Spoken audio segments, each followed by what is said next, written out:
Hey folks, Mike here, and today we're going to go over my personal highlights from E3 2018. So we're here on Saturday. E3 is finally over, a week later kind of deal. And yeah, I'm going to do, some quick slides because I don't want the YouTube content ID bots to have a field day by putting up a bunch of trailers. Also, it allows me to be super lazy and put this together really, really quickly. So, kind of a win-win, right? But more seriously, I'll just pull out some highlights from every press conference. We'll go through, in terms of order, each of these major conferences came out. I will put a side note that, hey, I didn't do the PC gaming one because I didn't get a chance to watch it. But beyond that, yeah, for those of you who don't know me, I do prefer, I don't get hyped very easily. There are a couple exceptions here and there. So, don't be surprised if there's a lot of 2019 stuff that I don't talk about, especially stuff that didn't have actual, gameplay videos and they're more just trailers, right? So we'll mention a few of them. For instance, if we look at the first press conference here, which was EA, my highlight was Seal of Solitude, which was, it seemed like potentially in-game. It seemed like it really was in-game, but they didn't show off a ton of actual gameplay. But having said that, it is my highlight because it looked really nice. It had a really neat concept that the developer was talking about. The whole look and style is pretty unique as well. And, beyond that, the other games worth mentioning beyond the sports stuff is, well, Anthem, we finally got to see a bit of gameplay. Now, the people who are actually at the conference did get to see a bit more, which unfortunately they didn't show much. The quick trailer they put out, there's zero story in that. They're following some sort of mission, but they didn't really show anything else that differentiates it from, well, you could effectively call it a Destiny 3 in some ways. So hopefully they do show more of it. I wish they would have showed more of it because this sounds like a pretty big game for them. And they definitely did show a bit more on the floor for some of the press. Beyond that, Battlefield 5 trailer showed some full destruction like Bad Company 2 had, so it's nice to see that making a comeback. They have some sort of battle royale mode as well. Yeah, not much else.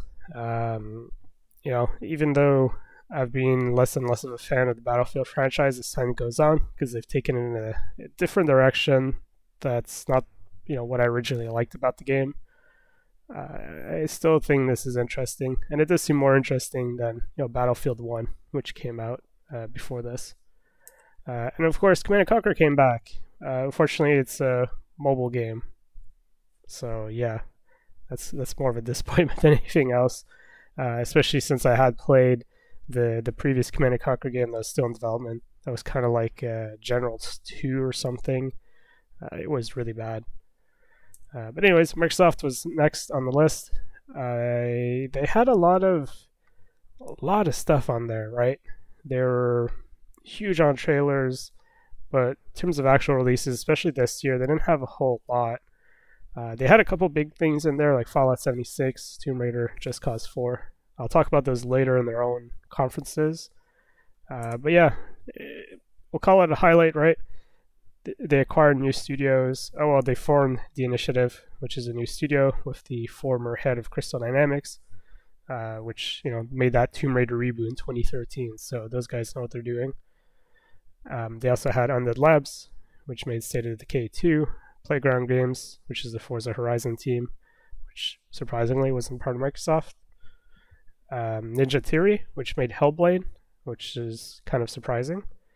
And Compulsion Games, which are making We Happy Few, which, as a side note, that game is looking a lot more like what the original trailer did, and not some survival horror. So this acquisition is probably going to give them a bit more money, resources to work with, and really keep developing the game with what that trailer showed, which is what a lot of people got hyped about.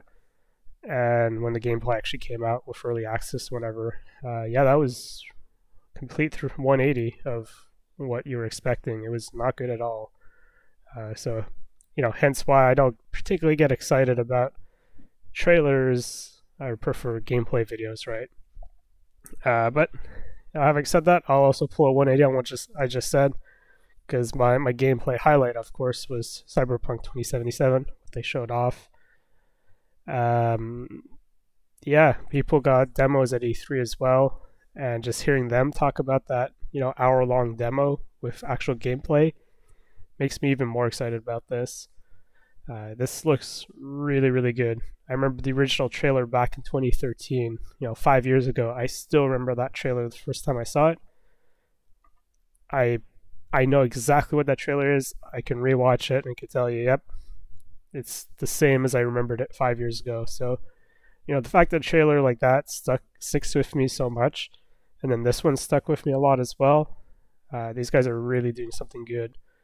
And yeah, hearing various press people who have played or have looked at least at the demo that CD Projekt was putting out and showing off. Man, this game's going to be really good, really interesting. So, like I said, I tend to not get too hyped ahead of time, but being CD Projekt, I think they know what they're doing. Next up, Dying Light 2 was showed off. Yeah, looks good. Everything seems to be, a nice improvement over the original Dying Light, which I completed that not too long ago, a few months ago. I think it was a pretty decent game. There's a lot of little things I didn't quite like about it, a lot of polish, and that there were a couple of years later. There's a lot of improvements it can be making as well, which will be helpful. But the one thing I'm not too convinced about is them saying, a lot of choices will affect the world and change everything around you, so on and so forth. A lot of games have promised that kind of stuff, right? Where your actions changes the world, and yeah, but also none of those games did anything meaningful by that, so it never felt like it had impacts. I always feel when games talk about that, I always feel like it's not necessarily a dead end, but they're focusing on something which in the end, despite being a selling point, it's never fully realized. Even it's never really half realized, if anything. It always feels like a bit of a gimmick. So hopefully these guys, take a step beyond the gimmick part and actually make it half realized at the very least. But again, I have a lot of doubts because I've been told that many, many times, and none of them have even lived up to half my expectations of what they talk about. But yeah, Forza Horizon 4, based in the UK. Big open multiplayer. You can all see different players now. I think they said something up to like 70 players or something, which is really cool. So it's nice to actually, be in a world with other people, real people. People talked about the demo as well, and a couple more details that they didn't show on stage. There's like property buying management, and it sounds pretty cool. Like, if you've played Test Drive Unlimited, it seems like they've pulled out a lot of ideas from what that thing was. Except, obviously, this is still a better game in many ways. But yeah, every week they're changing seasons. Not only that, but like, say you've done winter, a month later, winter's coming back again. No two winter will necessarily be the same either. So even though you're in the same season you might have played before, even those seasons might have variances. So yeah, it sounds really neat. It sounds pretty exciting. Also 60 frames a second on console, which may only be the Xbox One X. Maybe. I'm not sure. I'm not sure if the base consoles have it, but the bigger one probably does. But yeah, beyond that, a lot of 2019 launches. I'm not really going to discuss them. I'll just name them off because they all seemed interesting. There's Crackdown 3, Devil May Cry 5, Gears 5, Metro Exodus, Sekiro, and Halo Infinite, maybe, for 2019. That's the only one that didn't give a date. But yeah, we'll move on to Bethesda here, which their leaks took out a lot of the surprises, but we still got to learn some stuff on Fallout 76. Very interesting game. I'm not sure how I feel about the multiplayer focus. I'm not sure how reliable it'll be. Bethesda are not exactly known for highly stable, bug-free games, so having this effectively always online or almost, that's the idea, right? They did say yes, there's a solo mode, but it's not really designed for that. I'm a bit worried about the idea that this is going to be very heavily multiplayer focused. Yeah, from what they were saying, it sounds like servers may have 2 to 3 dozen, maybe even 4 dozen players. They're going to be playing with those numbers as well. They want to make sure people do have a chance to run into each other, but not constantly either, right? Because there's some PvP stuff. It can happen. People, if you see someone else, they can just come up and murder you. But they make it sound as if death isn't necessarily a huge penalty either. There's some house building stuff that's more expanded on from what they did in Fallout 4. The whole nuke thing seemed kind of interesting. The idea that, hey, eventually, a lot of people will find all the codes, and eventually someone or a group of people will find all the codes needed to launch a nuke, and they could choose wherever the hell they want. And that area of the map for maybe a week or two or more, everything is kind of leveled out or destroyed, and it kind of becomes a high-level loot zone of sorts. So, there's the bad of, hey, if you built a house there, you lost it, but there's the good of, oh, this is a cool area, right? So, I don't know. It's coming out soon. They will run a beta, so it'll be interesting to see how that goes. But at the same time, they didn't show off a lot of story, so that's the only worry I have. Rage 2, what they showed off didn't really convince me. If anything, I'm a little bit less excited about it. But at the same time, it still looks kind of promising, so we'll see. I still remember Doom 2013 or 2016. Whatever, when they relaunched Doom. I still remember that didn't look particularly exciting. The kind of multiplayer beta testing as well ahead of time wasn't particularly impressive. But once that game came out and people started playing it, it was actually like, oh, okay, it's a really good game. What they showed off just didn't look good, but actually playing it was quite amazing. So I'm still actually slowly playing through that at the moment. But yeah, like Microsoft, they had a bunch of teasers, so I'll just throw up the names. Doom Eternal, Wolfenstein Youngblood, those both sound 2019-ish. And future, they also had Starfield and Elder Scrolls 6. Next up, Square Enix. Yeah, very much quality over quantity for these guys. Only 2 games of interest. Side note, I guess Hitman 2 was not part of Square Enix, was it? I don't remember. I'm kind of missing that game from my list. Anyways, Hitman 2, I'll put it out there. I still have to play the newer reboot because that looks really cool. Yeah, highlight for me, Just Cause 4. I didn't really play Just Cause 3, so I was kind of ready for a new Just Cause game. I actually was kind of looking forward to it too, because some of the stuff they showed off in this game seems very much like, hey, we took some of the popular mods from Just Cause 2 and actually implemented them. So, having additional tethers, having boosters, like you can attach boosters or balloons to things to have all sorts of fun stuff. So, very much stuff that I remember doing in Just Cause 2 is kind of built in. So, yeah, I'm more looking forward to Just Cause 4 than I was to a new Tomb Raider, because I've still not played the previous Tomb Raider, Rise of the Tomb Raider, I believe.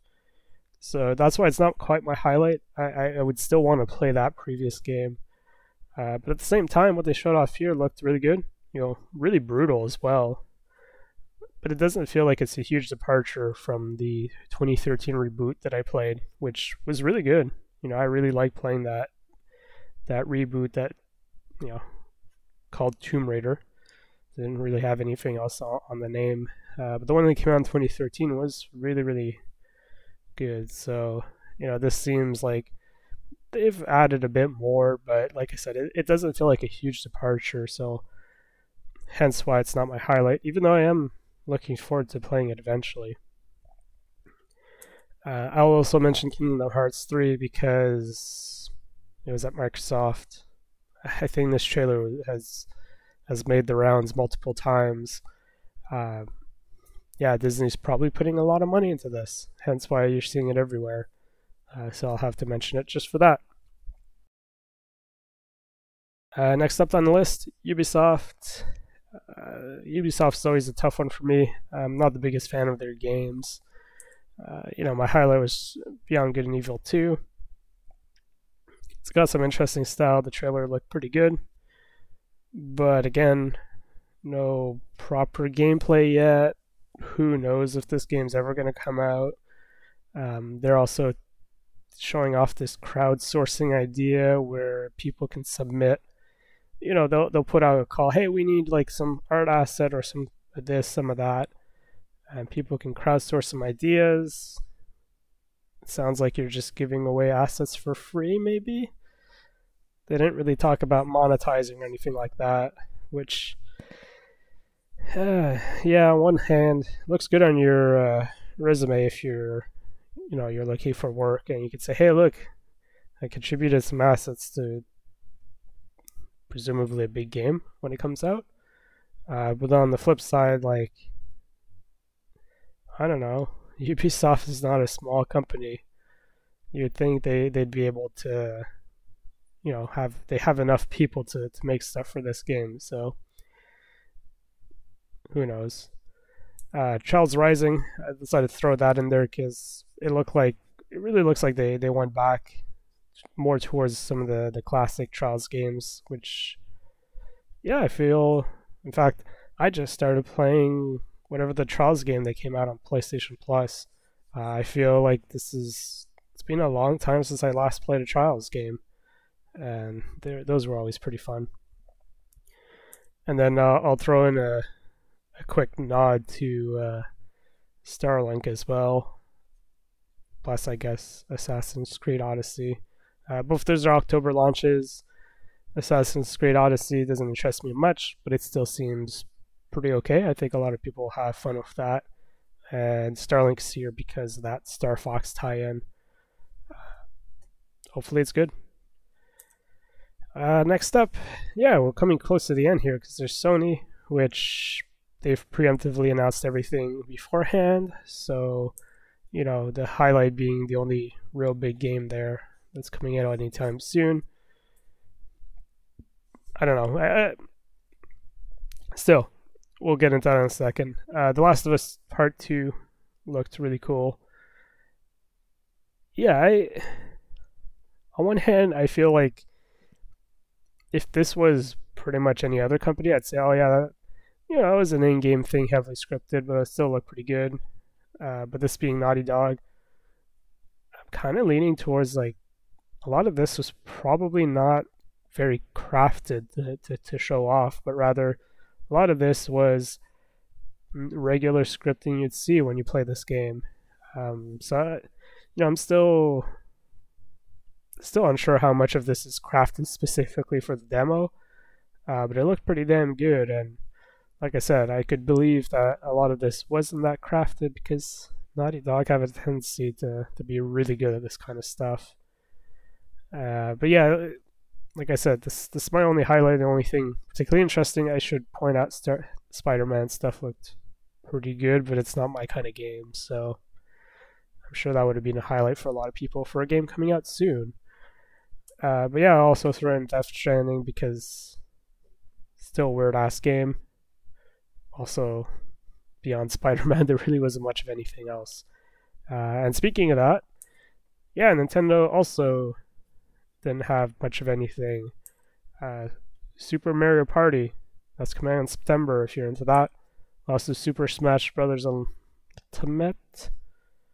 Everyone who's ever been in a Smash Bros. Is in this game. So there's like 64 characters, because they also added the Inklings there from Splatoon. Like, I respect that game. I've never been a huge, I've liked playing it when I was over at a friend's house, but it's not the kind of game I was like, oh man, I gotta play that. I've not played it in a long time. I played the original one, and that's it. I thought it was a good game, but for a lot of people, this game was really big for them. And so I'm sure this one, having literally everybody in it, should be pretty okay. People shouldn't complain about characters at this point, hopefully. But yeah, with that said, it's kind of my overall summary of E3, I guess. E3 2018. These are some of my personal highlights. There's a couple of things I probably missed here and there, but it is what it is. I think 2018 is looking pretty okay, but definitely 2019 is going to be real good for gaming. So yeah, I think even though a lot of the shows seemed a little weird, a lot of the conferences seemed a little weird this year, there's still a good amount of stuff that got showed off. So looking forward to the rest of the year and early next year for a lot of quality content.